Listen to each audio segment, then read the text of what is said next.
सारारा सारारा होली है, सारारा सारारा सारारा होली है।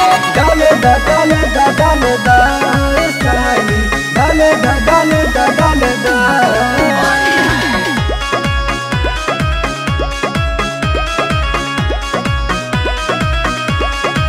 न डालावा बतारू न लगावा बतारू न तू होली में पुआ खिया बतारू कहला बोलू ससुरारी हो न डालावा बतारू न लगावा बतारू न तू होली में पुआ खिया बतारू।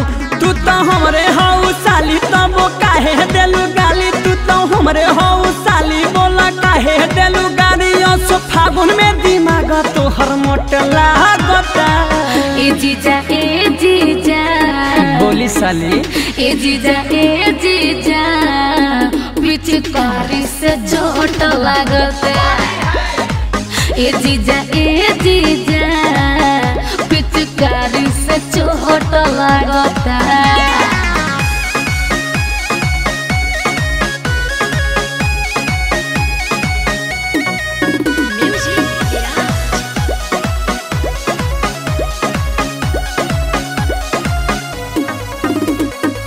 छोड़िए जीजा हमके कोरी न तो डाली अबीर न डाला भाई बरा तब गोबर ले आई बड़ा खराब बनिए जीजा।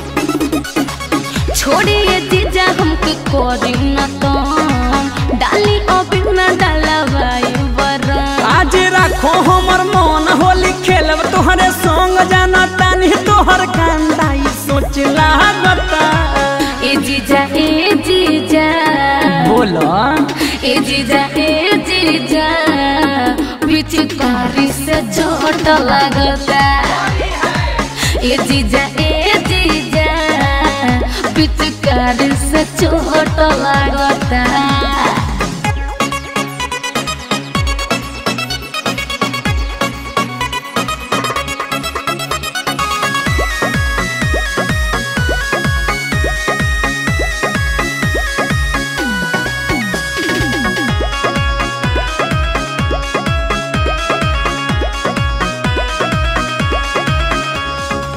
कमे उम्र बना ही रंगी पिजा छोड़ दे ही हमके इशारा भेजा।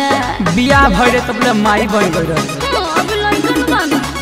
कमे उम्र बना ही रंगी पिजा छोड़ दे ही हमके इशारा भेजा। साथे ससिला ले यादोई हो खेली का दो तोहर सुगा के जइसन ओठ लागता।